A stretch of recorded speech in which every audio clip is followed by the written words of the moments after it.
It's time for another Ford video. This truck has vexed me.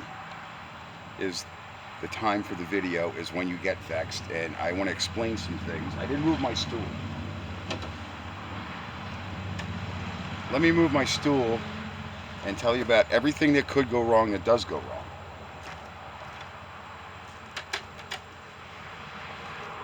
It was maybe about 19 at the time my son was born.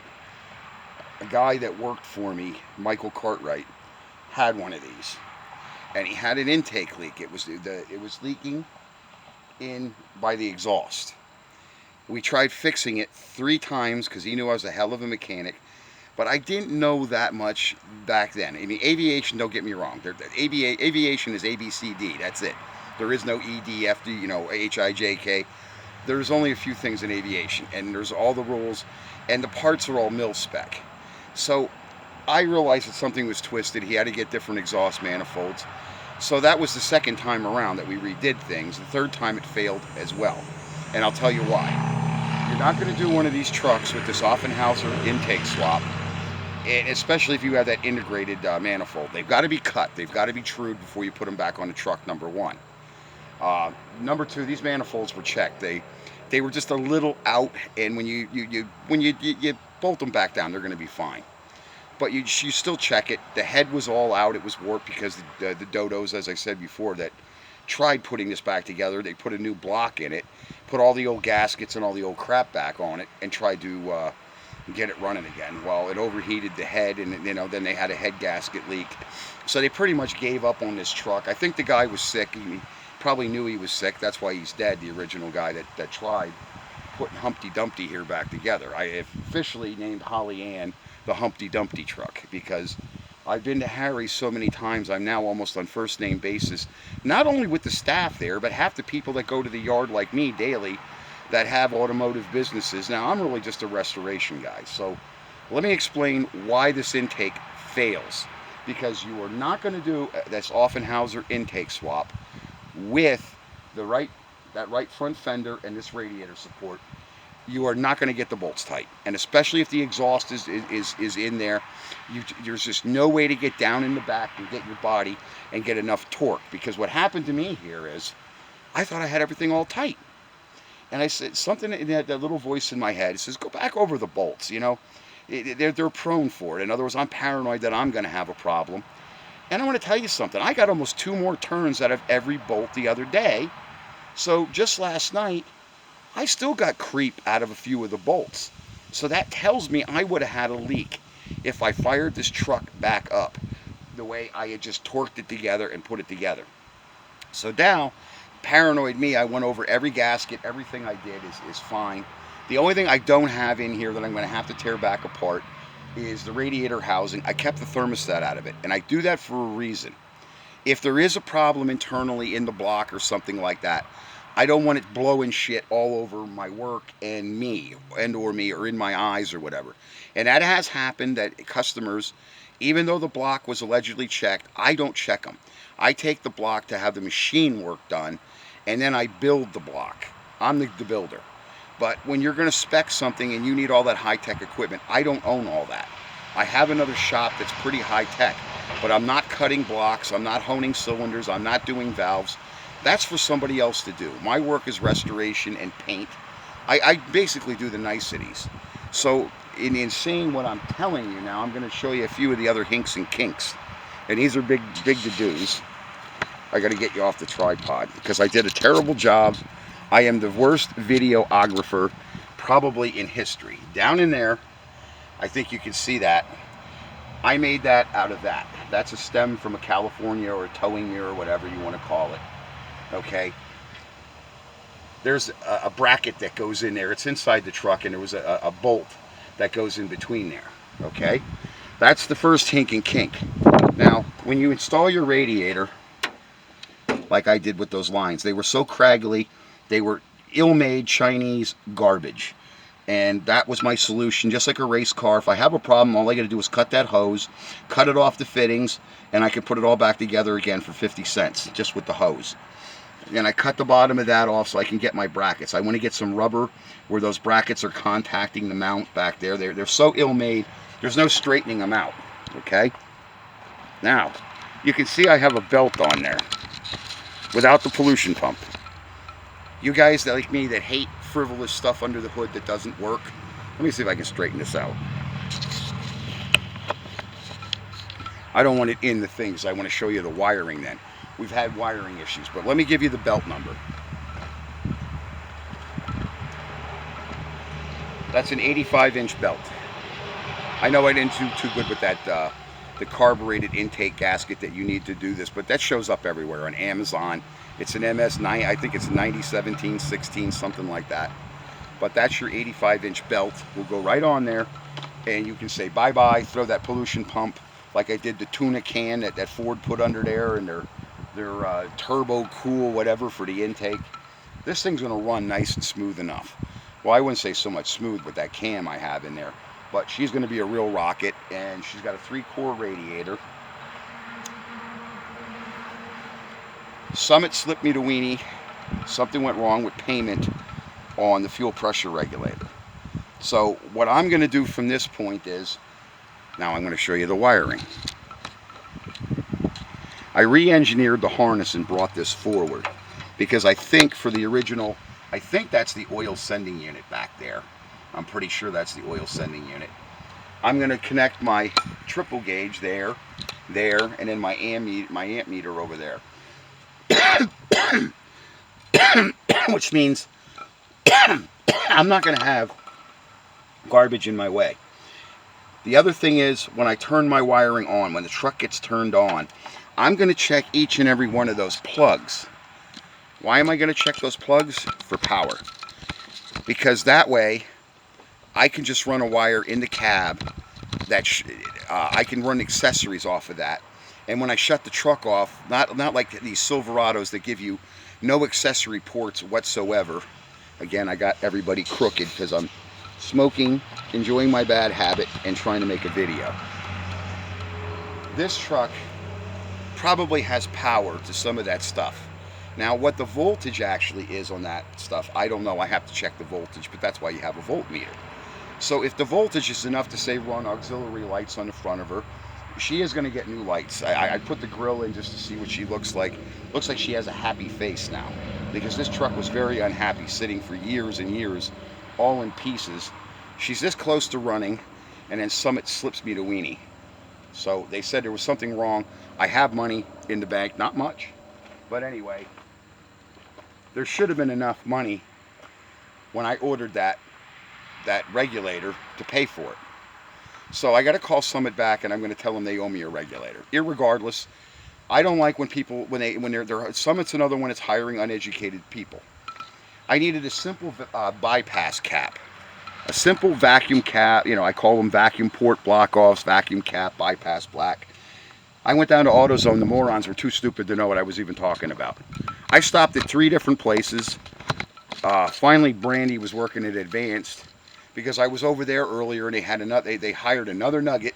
I call them nuggets. They're idiots. The guy didn't know what I was talking about. Brandy went.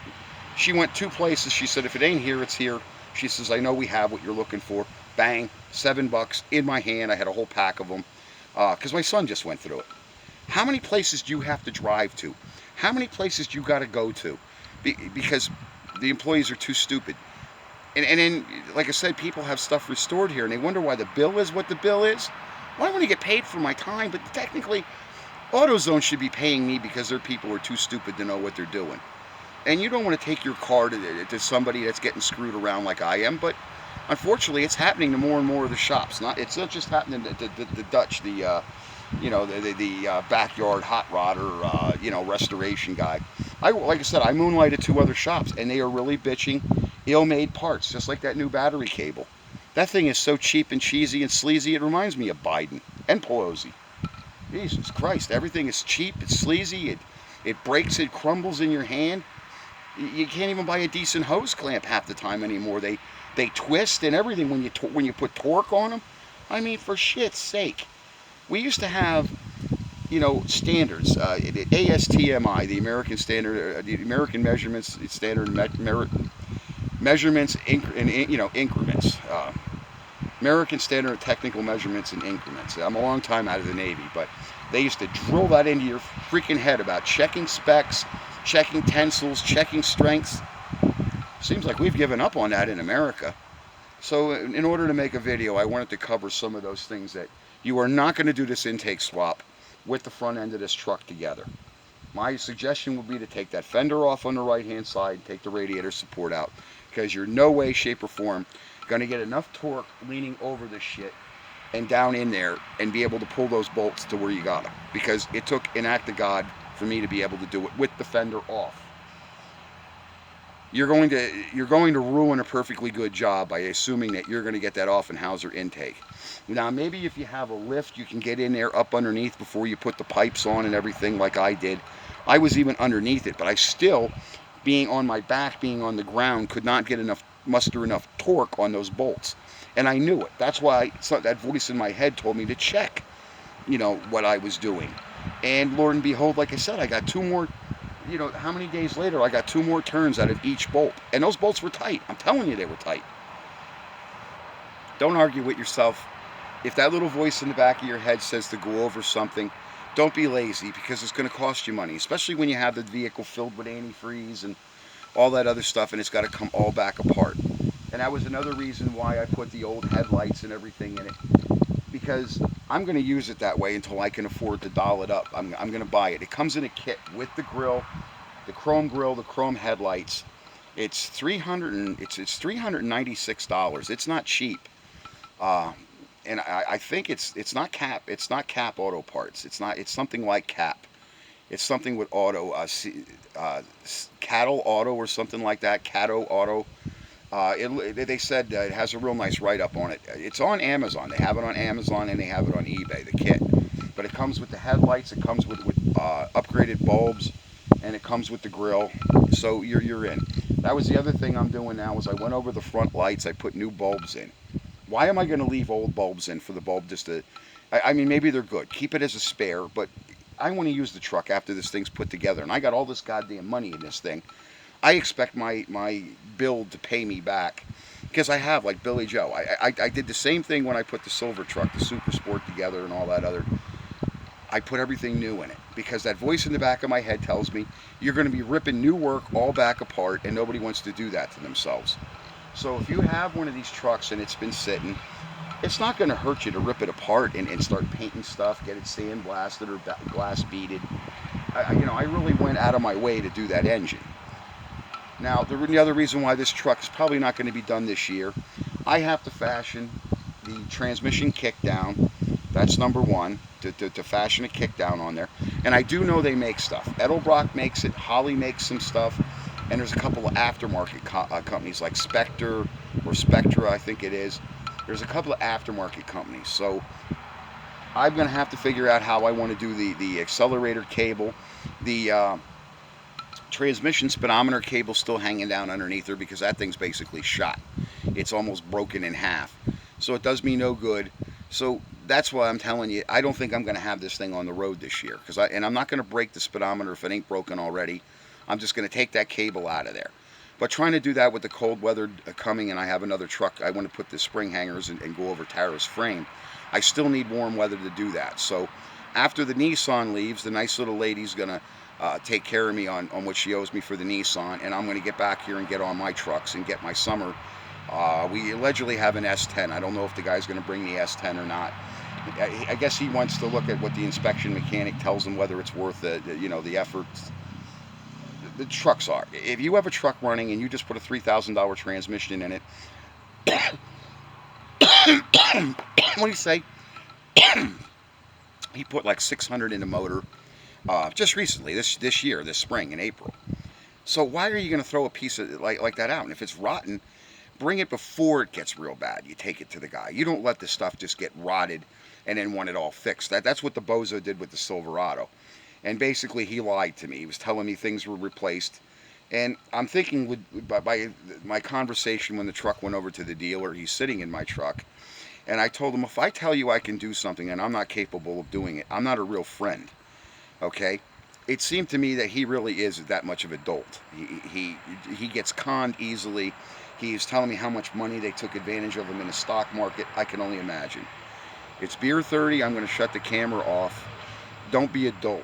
When you are putting money into something like this, it doesn't hurt to go a little bit further and start replacing shit you know is going to go bad, or it looks bad, or it just looks shabby and you want some eye candy if you have the wallet. You're not going to do this type of intake swap, what I did with this truck. You better have some pesos. Now, like I said, I bought this truck a little over 2 years ago, premiered the video, I think this April, because I finally got to opening the truck up. Maybe it was last year, but I finally got to opening the truck up, and I'm thinking, oh my God, I'm starting with floor pans, cab corners, this, that, the other thing. And then when it came to the motor, nothing's going back together. Just nuts and bolts alone, I got over $250, maybe $300 in just nuts, bolts, going back and forth to Harry's, getting bolts, factory parts.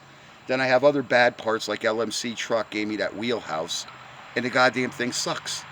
And I threw the box out already. I burnt the box. I don't know if I have another box to put it in and they can give me a return on it. But I mean, I paid almost $50 for a part that doesn't even fit my truck. So those are things that LMC did that with the too, with the front cab bushings, the cab mount bushings. This stuff was junk, and I still have it, and I didn't get my money back. But that's what I do in the winter months, is I bust on these businesses. And I'm going to tell you, that's another company they're starting to hire idiots, is LMC Truck. I hate to say it. And that's my video. I can't get anything done. I go to the auto parts store. They don't know what I need. They don't even know what I'm talking about. And nowadays, since the Chinese pirated every patent, they're calling it something different, and I don't know what it is. I only know it by its old trade name. And I guess maybe that's because I don't work in the current shop constraints and all that other. God bless. Have a good enjoyment. And my next video, I'll have some more of my colorful political commentary. I'm telling you, we better get the Senate, because nobody likes Biden. So I got to get to work. I want to clean my toys up, my tools, and I want to get this Nissan done. Thanks.